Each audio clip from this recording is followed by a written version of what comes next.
Breaking news mga kabayan, Israel Missile Defense System na dumating sa Pilipinas kamakailan lamang, pinasinayaan ng Air Defense Command. Mga bagong pangdepensa ng bansang Pilipinas, magbibigay ng karagdagang kakayahan sa hukbong sandatahan ng ating bansa. Syria, tuluyan ang bumagsak. Sinubukan pa ngang humingi ng tulong ni former Syrian President Bashar al-Assad sa Estados Unidos kapalit ng pangakong hindi na nga raw ito susuporta sa mga proxy ng Iran. Pero si US President-elect Donald Trump ayaw nang makialam. Pwersa ng Russia at Iran, iniwalan ng tuluyan ng matibay nilang kaalyado na si Assad, kaya tuluyan nang bumagsak ang Syrian government. Samantala, President Bongbong Marcos Jr. nanindigan na hindi raw magpapadala ng Navy warships sa West Philippine Sea sa kabila ng mga panibagong insidente ng panghaharas na ginagawa ng China. Ano kaya ang masasabi ng ating mga kababayan sa posisyon na ito ng Pilipinas? At ito pa, nakakabahala na nga talaga ang ikinikilos ng China.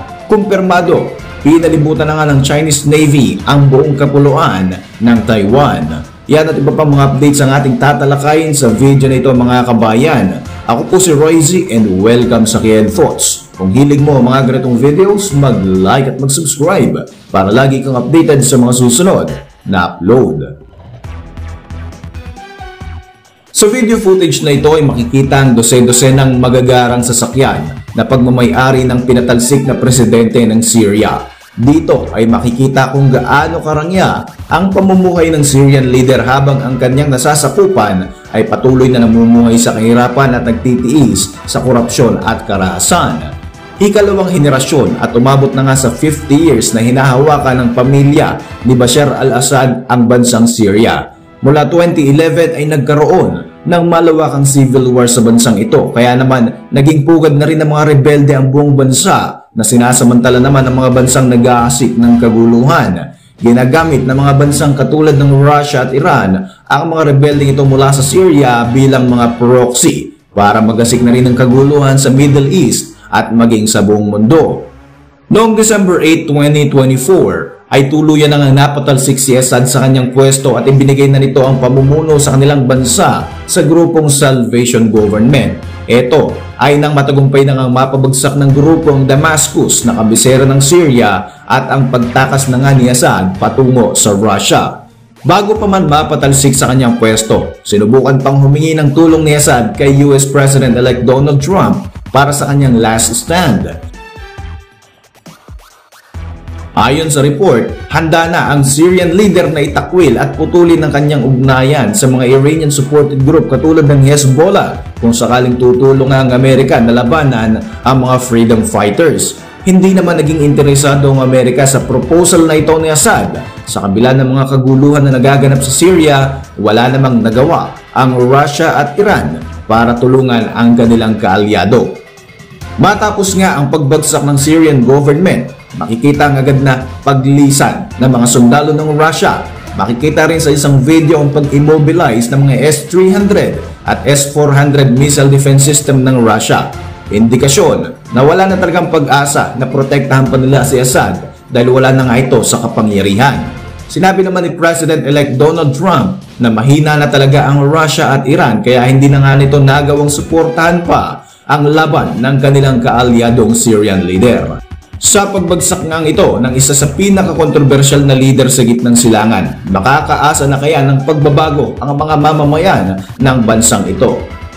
Samantala, tuloy-tuloy at mas lalo namang tumitindi ang ginagawang intimidasyon ng China sa Taiwan. Nasa high alert status ngayon ng Taiwanese Navy matapos mamataan ang halos 70 barko ng Chinese Coast Guard at Chinese Navy warship malapit sa kanilang territorial waters sa bahagi ng Taiwan Strait.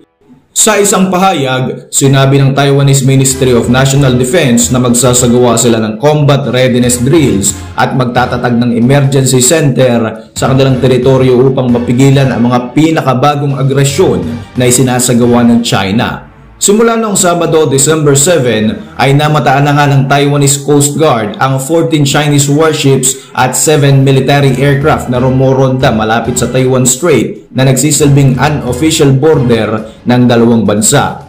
Sa kabila ng mga ulat na ito, wala namang formal na statement na nanggaling sa China kung magsasagawa nga ba sila ng mga military drills o mga war games sa naturang lugar, kung kaya't inoobserbahan sila ngayon ng Defense Ministry ng Taipei.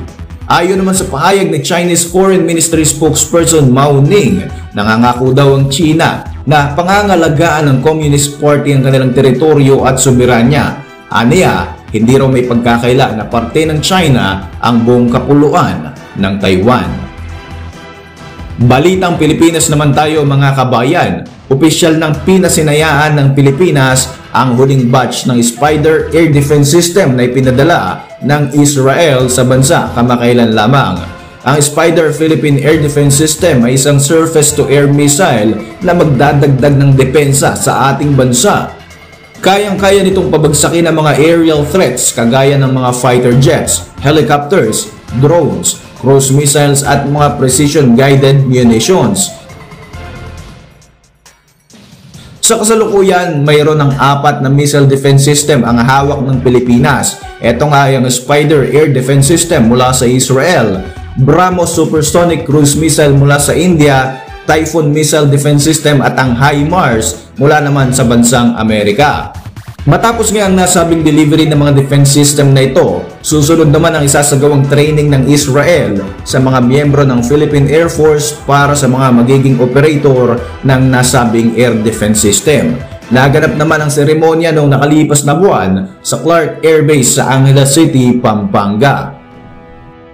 Sa kabila ng mga karagdagang mga military assets ng Pilipinas, tuloy-tuloy pa rin ipinapakita ng China ang kanilang pangil laban sa ating bansa. Sa mga nakalipas na mga linggo, panibagong mga insidente ng agresibong aksyon ang ipinamalas ng China sa loob mismo ng Exclusive Economic Zone ng Pilipinas. Mula sa paglapit ng isang helicopter ng China sa mga Pilipinong nangingisda sa Rizal Reef, peligrosong pagharang at pagbangga at pag-water cannon pa nga sa mga barko ng Bureau of Fisheries and Aquatic Resources o BFAR, at ang pinakalikas nga ay ang bagong insidente ng panunutok naman ng laser ng Chinese Coast Guard sa barko pa rin ng BFAR. Ang mas nakakabahala ngayon ayon sa Philippine Coast Guard, kung dati-rati ay mga Chinese Coast Guard at mga Chinese Maritime Militia vessels lamang ang barkong ginagamit ng China sa pangharas, sa ngayon Chinese Navy warship na, at hawak na raw ni Pangulong Ferdinand Bongbong Marcos Jr. ang desisyon kung tataputan ba ng Philippine Navy ang mga barko ng Chinese Navy sa bahagi ng West Philippine Sea. Sagot naman ng Pangulo, sa kabila ng mga insidente ng pangharas, hindi raw magpapadala ng warship ang ating sandatahan sa West Philippine Sea. We are not at war. We don't need Navy warships. All we are doing is resupplying our fishermen, protecting our territorial rights. Again, it will be provocative and will be seen as an escalation. We don't do that. The Philippines does not escalate tensions. Matatandaang noong isang linggo lamang, sinabi ng National Task Force for the West Philippine Sea na posible raw i-deploy na rin ng Philippine Navy ang mga warship ng Pilipinas para sumabay sa mga ginagawang resupply mission ng BFAR at PCG sa mga mangingisdang Pilipino. Pero gate nga ng Pangulo, wala raw magbabago sa diskarte ng Pilipinas pagdating sa WPS at hindi kailanman magiging bahagi ang bansa sa paglala ng tensyon sa buong rehiyon. Hati naman ang naging opinyon ng taong bayan hinggil sa usaping ito. Sa iba, pabor sila sa ginawa at sinabi ni Marcos Jr. dahil mas mainaw raw na wag nang palalain pa ang gulo laban sa China. Para naman sa iba nating mga kababayan, duwag at wala raw kakayahan ang leader ng ating bansa na palagi na lamang daw natatakot na aksyonan ang pagmamalabis na isinasagawa ng China sa sarili pa nating teritoryo. Para sa inyong mga reaksyon, mag-iwan lang ng komento sa ibaba ng video na ito. At para manatiling updated sa ating mga susunod na upload, siguruhin mag-subscribe. I-like mo na rin ang ating mga videos bilang suporta. Muli, ako po si Roy Z at maraming salamat sa patuloy na pagsubaybay sa ating channel.